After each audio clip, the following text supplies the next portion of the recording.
Many patterns have something called a gauge, and that's simply a practice swatch that you would make of the indicated pattern or stitch combination to get the size that they measure using the hook that they recommend. So you would just adjust yours accordingly. So I'm going to show you some examples of that, and it's important when you are making a garment or something that you want to be a particular size. If it doesn't matter what the size is, like for these ponytail holders, it's not going to have a gauge. So not every pattern does have a gauge, but many do. For instance, this one here, you can see our gauge says round 1 equals 1 inch in diameter. So for this particular pattern, it's worked in the round, so that's going to be how you would measure that one. For other patterns, such as this one says for the gauge 7 double crochets equals 2 1/4 inches, and 2 rows equals 1 inch.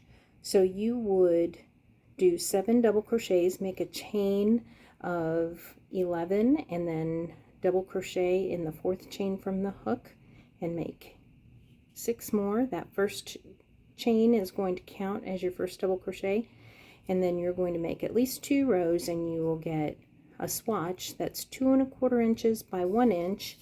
If your hook matches, well, okay, if you're using a size they recommend an I, and in that yarn, medium weight yarn. So if yours matches up, great, you're good to go. If your swatch is bigger or smaller, then you would need to adjust your hook size or possibly even your tension if it's only a very small difference.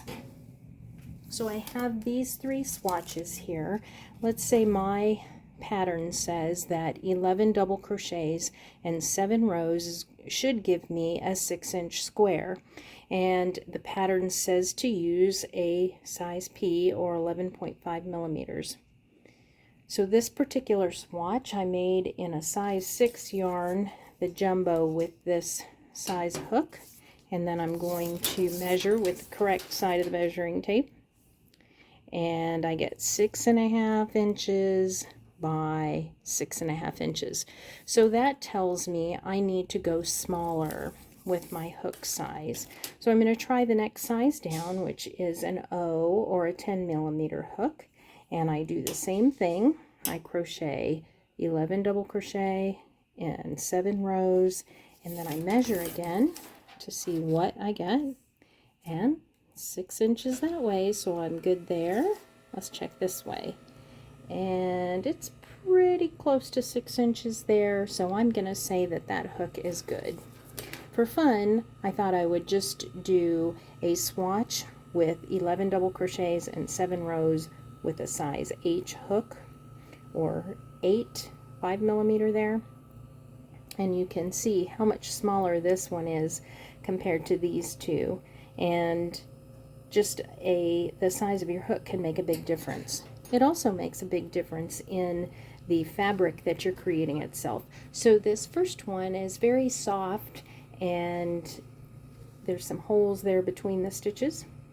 And then this one with the tiny little hook for this yarn is going to be very thick and not stretch much, and it's going to have not a lot of space between the stitches. So I hope that explains gauge, and if you have any questions, let me know in the comments section. Thanks so much.